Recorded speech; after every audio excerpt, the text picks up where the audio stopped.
before we start, I would like you to hit that red subscribe button so that you never miss out on any of our videos. Hey guys, what's up? Welcome back to Film Sci. 9. Bruce Banner is a different character. After spending years with a Hulk who is at ease with himself, leaning into comedy and learning to get along with Bruce Banner returning to the Avengers can be jarring. After all, Bruce has very little control of the Hulk in that movie, while he later even manages to become Smart Hulk. Given that Marvel fans know that the Incredible Hulk went through considerable development, it's hard to look at Bruce before he came to terms with who he was. It's no fun to look at people in their worst moments, and the Avengers occurred during some of the worst times of Bruce's life. Number 8. Hawkeye has no agency. While Hawkeye may be the lead of a show of his own now, he had absolutely no control over himself in the Avengers. Having been mind-controlled by Loki from the start, he just lacked any individual influence on the narrative. It was a waste and damaged his character going forward. After all, Hawkeye is the weakest member of the Avengers. Having him have no role besides being a brainwashed soldier ruined any chance of fans getting attached to him. He didn't even have powers to lean on to make him interesting. Brainwashing Hawkeye was a huge mistake. 7. Loki isn't interesting.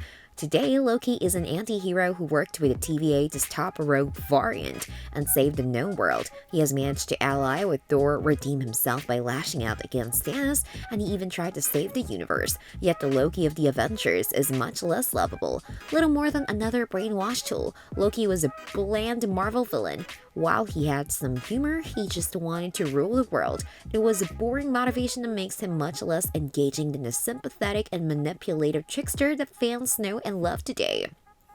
6. The Chitauri have no personalities. Early MCU movies are typically criticized for having lackluster villains. After all, the best MCU villains typically came later in the franchise. Unfortunately, the main villains of the Avengers were hardly any better than the others of the era. The Chitauri were boring, without a visible leader, and with soldiers who lacked any personality or comprehensible motivations.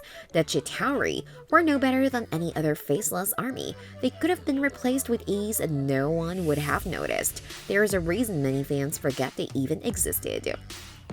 Number 5. Black Widow doesn't do much. While Black Widow was an incredible spy and a brilliant fighter, there is very little she could do in a gigantic war.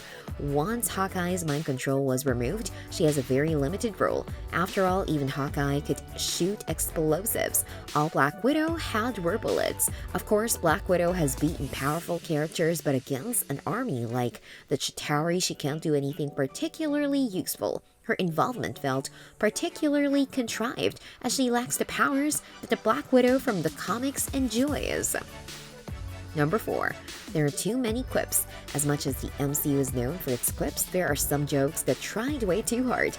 After all, Coulson was supposed to be a respectable and severe agent who also had a somewhat creepy obsession with Captain America. While it made audiences sympathetic to him, it also made him seem less competent. Later MCU movies balance humor and serious moments, while the Avengers cut serious moments with jokes too often, and it takes away from the tone of those scenes. After all, while Tony was funny, he needed to tone it down a bit when the city was about to be bombed. Number 3.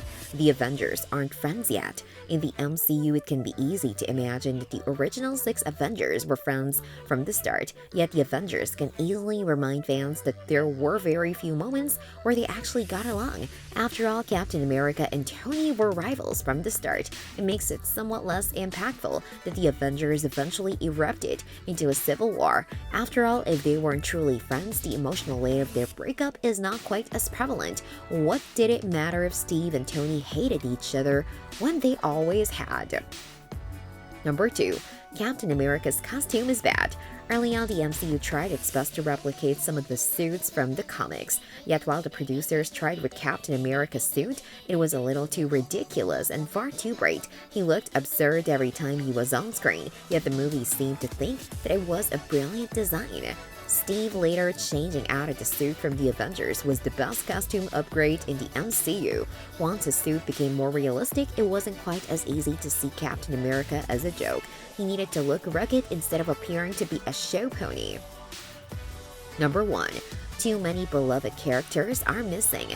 In recent years, new and beloved characters have been added to the MCU. Doctor Strange, Shang-Chi, Sam Wilson, and Black Panther have appeared and become mainstays. Yet when The Avengers was released, Marvel Studios only dreamed of having so many comic heroes on screens. It's hard to imagine characters like Captain Marvel or T'Challa sitting out a battle as important as the Chitauri invasion. The entire world was at stake, yet they still isolated themselves and didn't bother to appear. It makes the universe feel small, especially when fans wondered where those other heroes were. This brings us to the end of our video. I hope you enjoyed it. Hit like if you did, and don't forget to subscribe to our channel so that you don't miss any of our videos in the future. Also, watch the 2 videos that are on your screen because I'm sure you love them. With that, I'll see you in the next video.